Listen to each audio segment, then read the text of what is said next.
کہنے لگے مجھے پتہ چلا ہے کہ یہ فلانی جگہ گیا تھا تو وہاں جا کے اس نے اس طرح کیا ہے. پھر لوگ ذاتیات پہ اترتے ہیں، جب دلیل کا جواب دلیل سے نہیں دے پاتے پھر ذاتیات پر اتر کر حملے کرتے ہیں. حضرت ابراہیم کے دلائل کا جواب نمرود نہ دے سکا تو کہنے لگا کہ اس کو آگ میں ڈال دو. قوم گئی ہوئی تھی ساری، آپ نے بات سنی ہوئی ہے، میں نے صرف اشارہ دینا ہے، میلے پہ.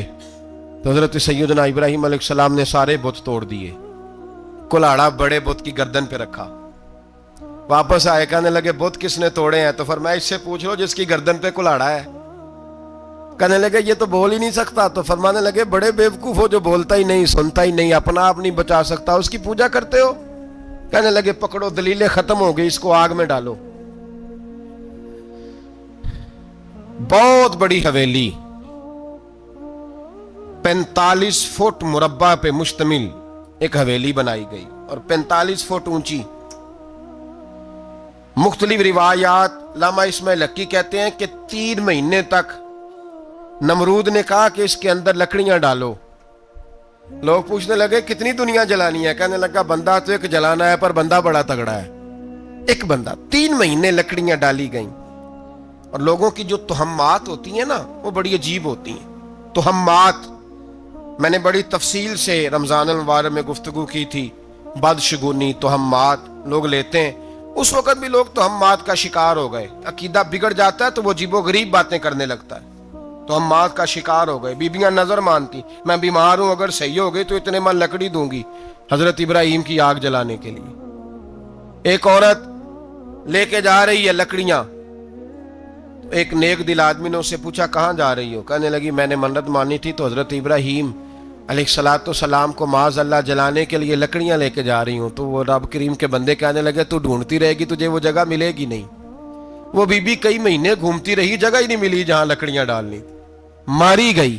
تہمات کا شکار ہوئے بہت سارے لوگ. تہمات کا بھائی، تہمات دین کے اندر منع ہے. تہمات دین میں کوئی نظر ماننا، کوئی کسی بزرگ کے مزار پہ جا کے سالے ثواب کے لیے کوئی چیز ماننا، یہ تو درست ہوا.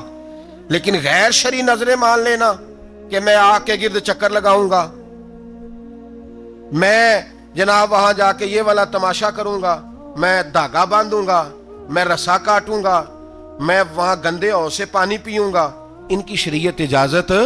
یہ تہمات ہیں، بدشگونی ہے. دین میں ان کی کوئی گنجائش؟ آپ نظر ماننے سے پہلے بھی کسی عالم سے رابطہ کریں کہ میں منت مانگنے لگا ہوں تو کیسے ماننی چاہیے، کا طریقہ پوچھیں. ایسے ہی غلط چیز کی منت تھوڑی مان لی جائے گی. بہرحال آمدام برسر مطلب حضرت ابراہیم کے لیے آگ جلائی گئی. 45 فٹ اونچی آگ ہے، پرندہ بھی اوپر سے گزرتا ہے تو نیچے گر جاتا ہے جل کے.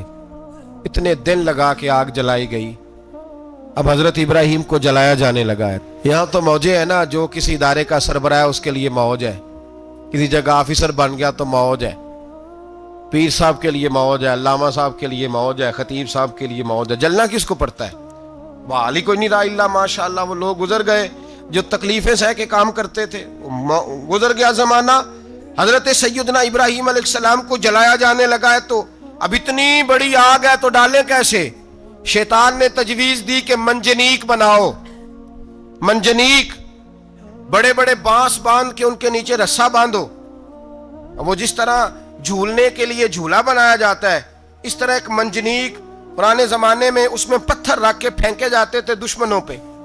وہ منجنیق بنائی گئی کہ دور سے حضرت ابراہیم کو پھینکیں گے. ہاتھ حضرت ابراہیم کے باندھ دیے، پاؤں مبارک باندھ دیے. پوری زمین پہ ایک نام لینے والا خدا کا، اور اس کو آج رسیوں میں جکڑا ہوا ہے.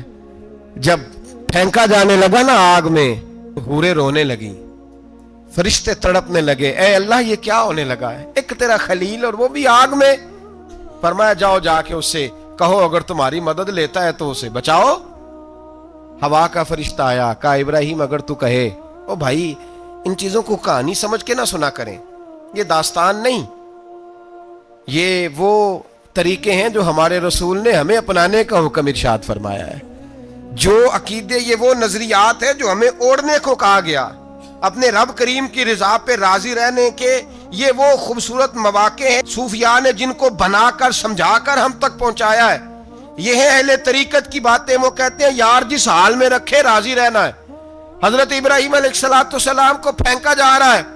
فرشتہ آیا, اے اللہ کے خلیل اگر حکم دو تو اتنی ہوا چلاؤں کہ نمرودی جل جائیں سارے, آگ ان پہ پھینک دی جائے. آپ نے فرمایا تو جا, تجھ سے مجھے کوئی کام نہیں. تھوڑی دیر کے بعد پانی کا فرشتہ آیا, کہا حضور اتنی بارش برساؤں گا کہ آگ بجھ جائے گی. فرمایا تو جا, تجھ سے کوئی کام نہیں. اب جب منجنیق میں رکھ دیے گئے, آگ میں جانے کا لمحہ ہے, تیاری ہے, حضرت جبریل امین حاضر خدمت ہوئے. کہا ابراہیم کوئی حاجت؟ فرمایا تجھ سے کوئی نہیں. کہا چلو مجھ سے نہیں تو رب کریم سے ہی بات کر لو, مجھے پتا ہے میں چھوٹا ہوں, آپ مجھ سے مدد کیوں لوگے, رب کریم سے ہی بات کر لیں. تو حضرت ابراہیم کہنے لگے جبریل یہ بتا, رب کو نہیں پتا اس کا خلیل کس حال میں ہے؟ اسے نہیں پتا میں کس حال میں ہوں, میرے ہاتھ بندے ہیں, پیر بندے ہیں آگ میں, اسے نہیں پتا. بتایا تو اسے جاتا ہے جسے خبر نہ ہو. تو اگر اسے پتا ہے, تو اگر وہ جلانے پہ راضی ہے تو میں بھی جلنے کو تیار ہوں, میں تیار ہوں, میں تیار ہوں. اسے کہو ٹھیک ہے. حضرت سیدنا ابراہیم علیہ السلام کو منجنیق میں ڈال کے جو پھینکا آگ میں, یا نارکونی بردم و سلام علی ابراہیم, اللہ نے فرمایا اے آگ میرے ابراہیم پہ ٹھنڈی بھی ہو جا اور سلامتی والی بھی ہو جا. حضرت ابراہیم کو دو فرشتوں نے بٹھا دیا زمین پہ, پھول کھلے ہیں, کونپلیں مہک رہی ہیں, کلیاں خوشبو دے رہی ہیں. حضرت ابراہیم نے سر سجدے میں رکھ دیا, سبحان اللہ والحمد للہ ولا الہ الا اللہ واللہ اکبر. حضرت ابراہیم اللہ کی تسبیح پڑھنے لگے, رب کریم کا شکر بجا لانے لگے. نکلے وہاں سے, کچھ دن گزر گئے, نکلے, حکم ہو گیا ابراہیم علاقہ چھوڑ دو. حضرت ابراہیم علیہ السلام وہاں سے نکل کے مصر آئے, چچا کے پاس ٹھہرے. انہوں نے اپنی بیٹی جناب سارہ کا نکاح کر دیا. کچھ آگے بڑھے تو ایک ظالم بادشاہ سے ٹکرائے. اس نے ایک شہزادی, ایک بادشاہ کی بیٹی قید کی ہوئی تھی, جناب ہاجرہ نام تھا, ان کو قید سے چھڑا کے ساتھ لائے. حضرت لوط علیہ السلام بھی ساتھ. یہ 4 لوگوں کا قافلہ چلا, فلسطین میں جا کے پڑاؤ ڈالا, گھر بار چھوڑا, تبلیغ شروع ہوئی. حضرت ابراہیم کے گھر میں 2 خواتین ہیں, ایک آپ کی بیوی ہیں, ایک حضرت ہاجرہ ہیں. اولاد کوئی نہیں, بڑا میوہ ہے میٹھا. گھر وہی آباد ہوتا ہے جس میں بچے روتے ہیں, گھر ہوتا ہی وہ ہے جس میں بچوں کی چنچناہٹ ہوتی ہے, بھن بھناہٹ ہوتی ہے. حضرت ابراہیم نے ایک بچہ روتے ہوئے دیکھا تو آنکھوں میں آنسو آئے, کہنے لگے ربی حب لی من الصالحین, یا اللہ مجھے بھی نیک اولاد عطا کر دے. حضرت سارہ نے سن لیا, کہنے لگی ابراہیم شاید میرے بطن سے تو آپ کو نصیب نہیں, ہاجرہ سے نکاح کر لو. جناب ہاجرہ سے نکاح ہوا. اللہ تو بڑا بے نیاز ہے, رب کریم نے حضرت اسماعیل جیسا خوبصورت بیٹا عطا فرمایا. بیٹا کالا سیاہ بھی ہو تو سینے کی ٹھنڈک ہوتا ہے, پر یہ تو وہ بیٹا ہے جس کی پیشانی میں نور محمدی چمکتا ہے صلی اللہ علیہ وسلم. حضرت سیدنا اسماعیل علیہ اتنے خوبصورت. اب جس بیوی کے ہاں بیٹا تھا, بیٹھنا اٹھنا بھی زیادہ اس کے پاس, آنا جانا بھی اس کے پاس, توجہ ادھر ہو گئی. جناب سارہ رشک کرنے لگی. ایک دن کہنے لگی اسے چھوڑ آ جنگل میں, وادی غیر ذی زرع, مکے کے پاس. بھائی ایک بیٹا عالم دین بنا لو. کہنے لگا روٹی کہاں سے کھائے گا, تیرے 5 بیٹے ہیں, کو حافظ قرآن بنا, کہتے روٹی کہاں سے کھائے گا. وہ بچہ بھی کہتا ہے میں کہاں سے کھاؤں گا. حضرت ابراہیم علیہ السلام تو چند مہینے کا بچہ چھوڑ آئے, تو کہاں سے روٹی کھائی حضرت اسماعیل نے, کہاں سے کھائی ان کی اماں نے روٹی. بھوکے مر جاتے ہیں یہ سارے. میں بڑی ذمہ داری سے کہا کرتا ہوں کہ جتنی خوبصورت روٹی اللہ کریم دین کے خادموں کو عطا کرتا ہے شاید کسی اور کے نصیب ہوتی ہو, لیکن ہم لوگ توجہ ہی نہیں کر رہے, ہمارا ذوق ہی نہیں بن رہا, ہم یہ محنت ہی نہیں کر رہے کہ قوم کو مستند علماء کی ضرورت ہے, علاقوں کے علاقے خالی ہیں, ادھر ہمارا مزاج ہی نہیں بن رہا, توجہ ہی نہیں دین کی خاطر. اور پھر چلے بچے تو بعد کی بات ہے نا, جو ابھی خود جوان ہے وہ بھی یہ دعا. ایک صاحب مجھے کہنے لگے میں دعا مانگ رہا ہوں اللہ مجھے بیٹا دے تو میں اسے دین پہ لگاؤں گا. تو میں نے کہا آپ بھی بوڑھے نہیں ہوئے, آپ خود ہی لگ جائیں, بیٹا تو ابھی آئے گا تو لگے گا نا. تو آپ تو اس وقت ہے تو آپ تو پہلے لگے نا صاحب, 2 گھنٹے تو نکال کے آئے, دین سیکھنے کو کافی ہے. آپ اتنی لمبی سوچ رہے ہیں کہ بچہ آئے گا تو بڑا ہوگا تو وہ جائے گا تو دیکھی جائے گی, ابھی تو آپ ہیں تو آپ تو آؤ. حضرت ابراہیم نے بچہ وہاں چھوڑا. یہاں سے جو عمرہ کرنے لوگ جاتے ہیں نا, جو حج کرنے جاتے ہیں, ان کو پتا ہے کہ وہاں دنیا کی ہر نعمت ملتی ہے، پھر بھی ڈبل ٹرپل پیسے لوگ جیبوں میں ڈال کے جاتے ہیں۔ حضرت ابراہیم جب وہاں لے کے گئے تو کوئی انسان نہیں تھا، پانی کا قطرہ نہیں تھا، 2 کلو کھجوریں، ایک مشکیزہ، بیوی کو تھمایا۔ ہمارے گھر میں ہزاروں چیزیں پڑی ہیں، لیکن وہ جو توکل ہے نا وہ ختم ہو گیا ہے۔ اللہ دے گا، حلال حلال پہ قناعت کرے، جائز جائز پہ بھروسہ کرے، رب کریم عطا کرنے والا ہے، وہ مزاج ختم ہو گیا۔ حضرت سیدنا ابراہیم علیہ السلام 2 کلو کھجوریں، ایک مشکیزہ پانی کا دے کر کے، اور وہاں بٹھایا آپ نے اپنے بچے کو اور اپنی زوجہ جناب ہاجرہ کو، اور بٹھا کر کے یہ واپس پلٹنے لگے تو حضرت ہاجرہ سلام اللہ علیہ نے آواز دی، کہا ابراہیم کس کے سہارے پہ چھوڑ کے جا رہے ہو؟ جہاں آب زمزم کا کنواں ہے نا، جو لوگ گئے ہیں جنہوں نے صفا مروہ کی صحیح کی ہے، صفا مروہ سے باہر نکلے نا، سرکار کی ولادت کا مقام ہے، اس جگہ پہ آب زمزم کا کنواں تھا، وہاں حضرت سیدنا ہاجرہ کو بٹھایا، کوئی چیز نہیں، کوئی درخت نہیں، کوئی کھیت نہیں، کوئی پانی نہیں، کوئی کنواں نہیں، وہاں بٹھایا اور بٹھا کر کے نکلنے لگے تو جناب ہاجرہ فرمانے لگی ابراہیم کس کے سہارے پہ چھوڑ کے جا رہے ہو؟ کہنے لگے اللہ کے سہارے پہ۔ تو پاک باز بی بی نے ایک لفظ پوچھا، کہا ابراہیم یہ میرے رب کا حکم ہے، یہ میرے، بس جن کا عقیدہ توحید مضبوط ہو ان کے لیے ایک جملہ کافی ہوتا ہے، یہ میرے اللہ کا حکم ہے۔ تو جناب ابراہیم علیہ السلام فرمانے لگے ہاجرہ ہاں رب کا حکم ہے۔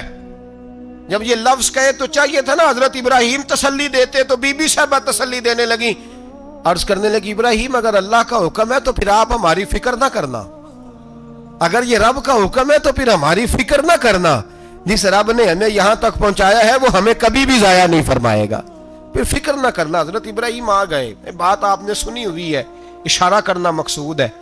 13 سال میں چلے مان بھی لیا جائے بعض روایات کی روشنی میں کہ آتے جاتے بھی رہے، لیکن مکمل دیکھ بھال اپنے بچے کی پرورش میں پورا حضرت ابراہیم علیہ السلام کا کردار، سارا کردار ماں کا تھا۔ میں جب خواتین کے بارے میں کوئی بات کرتا ہوں تو میں آپ کو اکثر کہتا ہوں کہ یہ صرف بیوی کے لیے حکم نہیں ہوتا، یہ ٹریننگ بیٹی کو دینی ہے اور بہن کو دینی ہے، یہ تربیت کرے اپنے گھر میں۔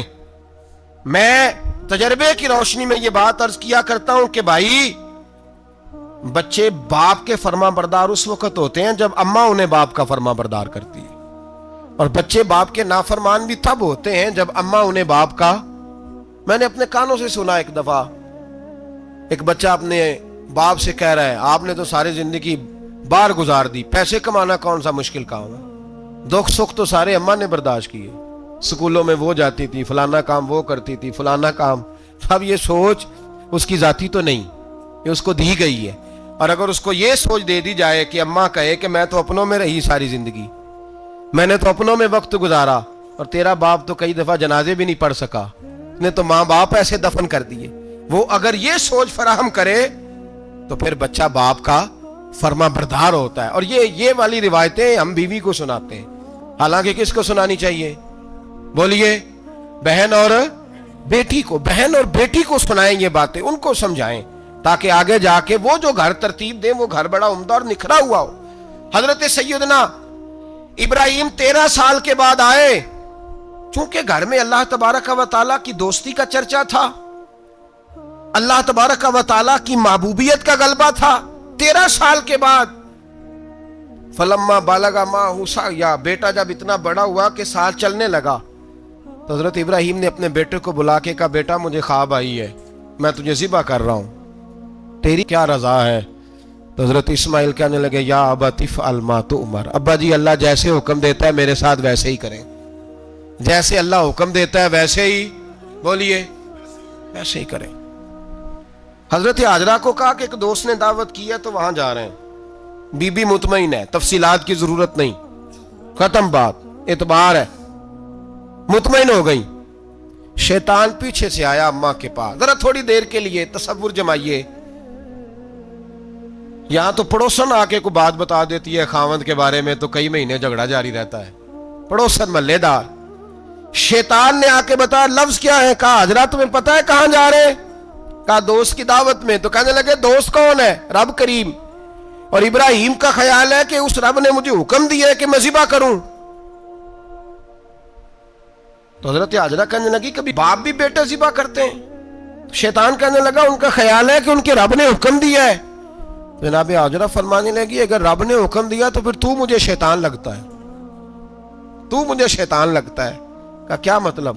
فرمانے لگی اگر رب کریم کا حکم ہے تو میرے پاس ایک اسماعیل ہے, اگر 1000 بھی ہوتے میں سارے اللہ کے راستے میں پیش کر دے دیتی. مالک کا ہی تو ہے سارا کچھ, اسی کا ہے, اس میں لیت اللہ کی کیا گنجائش. حضرت سیدنا ابراہیم علیہ السلام نے بیٹے کے حلق پہ چھری رکھ بھی دی اور چھری چلا بھی دی, رکھ بھی دی, اور وہ تو اللہ کریم نے فرمایا یا ابراہیم قد صدقت الرؤیا, ابراہیم تو نے خواب سچا کر دکھایا, وہ قیامت تک تیرا نام رہے گا. حضرت ابراہیم نے وطن بھی دیا, جان بھی دی, بیٹا بھی. اللہ کریم نے دمبے دیے, فرمایا یہ فدیہ ہے. اب یہ قربانی قیامت تک حضرت ابراہیم کے طریقے کے مطابق جاری ہے. حضرت ابراہیم بہت بڑے مہمان نواز تھے, بہت بڑے. آپ جب مصر میں قیام تھا تو بڑے بڑے لمبے چوڑے لنگر پکتے تھے, لوگ آیا جایا کرتے تھے, بڑا تفصیل کے ساتھ کھانا ہوتا تھا. مہمان نوازی آپ کی خاص صفت مبارکہ ہے. ہمارے ہاں بھی مہمان نوازی ہوتی ہے امیروں کی, بلکہ اب تو مہمان نوازی اس طرح کی ہے کہ کل تیری میرے پاس دعوت ہے اور پرسوں میری تیرے پاس ہے. وہی امیروں میں وہ چکر رہتا ہے, پارٹیاں دوست ایک دوسرے کو ڈالتے ہیں, تیری طرف پارٹی تیری طرف. اور اسی انداز میں اب یہ عید آئے گی نا, ٹکا پارٹیاں ہوں گی جگہ جگہ, اور لوگ سوال پوچھنے لگے ابھی سے, کہتے ہیں قربانی کا کتنا گوشت گھر رکھنا جائز ہے, قربانی کا کتنا گوشت گھر رکھنا جائز ہے؟ سارا ہی جی.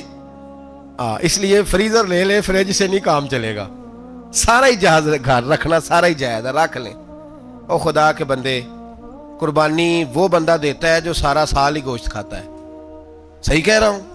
قربانی صاحب نصاب صاحب استطاعت بندہ دیتا ہے نا, تو وہ سارا سال ہی گوشت, تو سارا گھر میں رکھنا بھی جائز ہے, لیکن سارا دے دینا بھی. تو جو آ رہی ہے اس پہ کیوں توجہ کرتے ہو, جو دوسرا جائز ہے اس پہ کیوں نہیں عمل کرتے؟ سارا تقسیم کر دیں, بات ختم ہوئی. یقین کریں محرم میں جا کے دوست ٹیلی فون کر کے سوال پوچھتے ہیں, کہتے ہیں صاحب سنا ہے قربانی کا گوشت محرم میں کھانا جائز نہیں.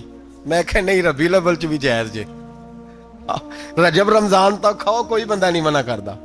اس لیے کہ کسی کو دینا تو پسند ہی نہیں. یا پھر اس میں سے جو خاص چیزیں ہیں وہ اپنی فریج میں, اور باقی جو ہے وہ دوسروں کے لیے. یہ کیا طریقہ ہے ہمارا؟